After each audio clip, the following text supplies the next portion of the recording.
lahat. So tara, samahan nyo ko. May pipikapin tayong libre. Yes, libre dito sa Canada. Samahan nyo ko, ipapakita ko sa inyo kung paano mag-pick up ng libre or yung mga pinamimigay na mga gamit na hindi na kailangan ng mga tao dito sa Canada. So, nung nag-post yung may-ari, agad kong nireplyan, in-screenshot ko yung pinamimigay niyang item at nagkaroon kami ng chance na mag-usap. Kaya, ibinigay niya sa akin yung address kung saan ko kukunin. Ako kasi yung unang tao na nag-message sa kanya agad-agad at nagkaroon kami ng conversation. At ito nga yung naging transaction namin. Una nag-message ako sa kanya and then nag-reply agad siya. Binigay niya agad yung address tapos nilagay na daw niya sa may labas ng bahay nila para pick upin ko na lang. So, ayun. So, ayan, sinet ko na rin yung map ko kasi 2.7 kilometer yung ibabike natin. So, 6 minutes lang naman yung ita-travel. Kaya, ayan, niready ko na ang aking BMW. Ang tagal ko na nga hindi nagagamit yan kasi naging busy din ako. Kaya, ayan, i-ready na natin siya. Madami na din naman akong nakuhang libre dito, pero nagre-rent kasi ako ng sasakyan or nagbubook ako ng ride kasi nga medyo malalaki yung mga nakukuha ko like mga mesa, cabinet, ganyan, mirror, so hindi kaya ng bike. Pero ngayon kasi konti lang yung makukunin ko, like shaker lang na maliliit, kaya kayang-kaya na yung ate girl mong magbike. Kapag kasi talagang summer dito sa Canada, marami ang naglalabas na mga free item, like nilalagay lang nila sa labas ng bahay nila, libre lang talaga yun. So kapag may chance ka, madadaanan mo siya, then magpo-post lang sila na free item doon. So ikaw na ang nagwagi. Kasi dito kapag mainit-init na, nagpapalit na sila ng mga like sofa, minsan may makukuha ka pang TV, basta maraming gamit na gusto nilang i-dispose na lang nila.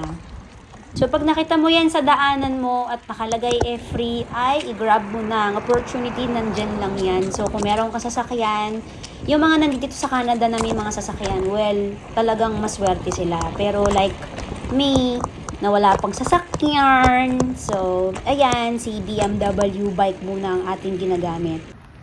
Napagdesisyonan ko nga na mag-bike today kasi maganda-ganda yung araw. And then rest day ko naman, 2.7 kilometer. Well, exercise na din yun. So, 6 minutes lang naman. So, gora si ate girl. And after 6 minutes, ayan, nakarating na ako. Yan yung picture na sinend niya. Magaan lang siya. And then, ayun, si BMW ko nakapark doon. So, ire-ready ko na. And then, minessage ko na din siya na nakuha ko na siya at nagpasalamat ako. At nag-thank you din naman siya. So, let's go! So, yung mga nakuha ko ngang free, tinali ko na lang dyan sa likod ng bag ko. At ayun na nga, nakarating na ako sa bahay. So, yan na ulit. Ibabalot ko na ulit ang aking BMW. Yan, plastic lang ang pinangko-cover ko kasi kailangan ko lang siyang takpan ng plastic kasi minsan umuulan, minsan umaaraw. So, wala pa akong chance makabili ng alam mo yung trapal, ganun. Pero okay lang naman siya. Kailangan mo lang siyang i-secure yung pinakakadena, yung pinaka manibela para hindi siya kalawangin. So, ayun. O diba, ang bilis kong nakarating. Parang siguro less than mga 20 minutes din naman kasi dahan-dahan ako magbike. Hindi naman ako naging mabilis at hindi rin naman ako naging mabagal. Sakto lang. Kaya, ayun. So, ayan, safe na ulit si BMW. So, thank you, buddy.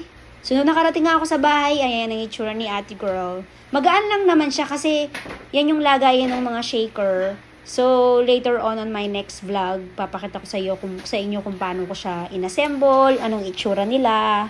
So, magbibihis muna tayo.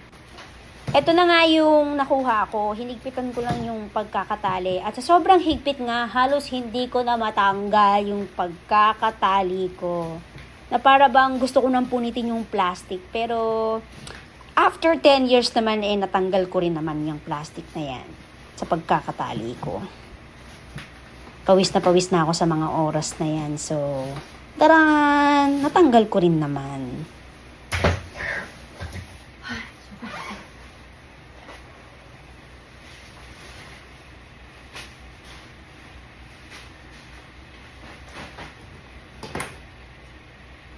Ayan lang din yung suot ko nung natulog ako at nagising ako. Sinuot ko lang yung jacket ko at umarangkada na ako.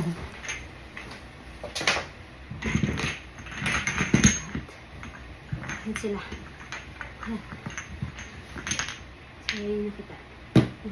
Sobrang nakakatuwa lang kasi yung mga shaker condiments po pala yung mga yan. Bagong-bago pa yung lagayan at ang cute nila.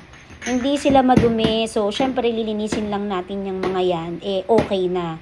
So kung bibilin mo nga naman lahat dito yan, worth how much, 'di ba? So kung libre naman na yan, why not na i-grab mo na?